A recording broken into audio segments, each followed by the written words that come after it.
یہ اتنے بے حس قسم کے لوگ ہیں، اتنی بے حس سرکار ہو چکی ہے ہماری پاکستان کی کہ وہاں پر سوات میں جو 15-16 بندے جو ہیں کہ فیملی کے، وہ ان کی ڈیتھ ہوگی اور یہ میڈیا پر آ کر ہنس رہے ہیں یہاں پر بیٹھ کے. ان کو اتنی شرم نہیں آ رہی کہ پورے پاکستان میں ان کی یہ ویڈیو، دنیا بھر میں یہ ویڈیوز جاتی ہیں. یہ جو ہے نا ادھر ان کی میت ڈیڈ باڈیز پڑی ہوئی ہیں اور یہ یہاں پر آ کر مذمتی قرارداد منظور کرنے کے بعد یہاں پر آ کر ہنس رہے ہیں، یہاں پہ دانت نکال رہے ہیں. تم بھی تو سرکار میں ہو نا. حضرت عمر رضی اللہ تعالیٰ عنہ کی جب حکومت تھی تو وہاں پر بھی یہی کہا گیا تھا کہ امت کا اگر ایک بندہ بھی بھوکا سو گیا تو ان سے پوچھا جائے گا.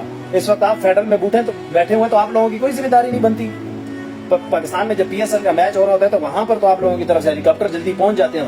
پی ایس ایل کے میچ میں بارش ہوئی تو وہاں پہ گراؤنڈ سکھانے کے لیے ہیلی کاپٹر موجود تھے.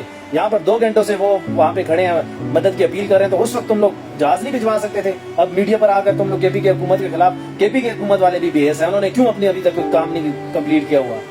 جو بھی مشینری ان کے پاس ہے اسلام آباد میں چڑھائی کرتے ہیں اور جب آتے ہیں تو وہاں پر چھوڑ کے بھاگ جاتے ہیں ان کے پاس. وہ بھی بحث ہے، لیکن آپ لوگ زیادہ بحث ہے کیونکہ فیڈرل میں آپ لوگوں کی حکومت ہے. آپ لوگوں کا بھی بنتا ہے کہ آپ لوگ جاتے وہاں پہ ان کی مدد کر کے ان کو بچاتے. جب پہاڑوں پر آگ لگ جاتی ہے تو وہاں پر تو آپ لوگ سب سے پہلے پہنچے ہوتے ہیں کیونکہ وہاں سے معدنیات نکالنی ہوتی ہیں. وہ بھی اس وقت بھی تو وہ کے پی کے ہوتا ہے نا. تو اپنے معدنیات کے چکروں میں آپ جہازوں سے پانی تک پھینکوا دیتے ہیں کہ آگ بجھا دیں.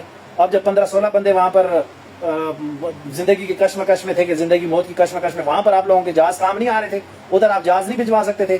ان میتوں پہ، ڈیڈ باڈیوں پہ بھی آپ لوگ اپنی سیاست چمکا رہے ہیں. ادھر آ کے میڈیا پہ بیٹھ کر دانت نکال رہے ہیں آپ لوگ.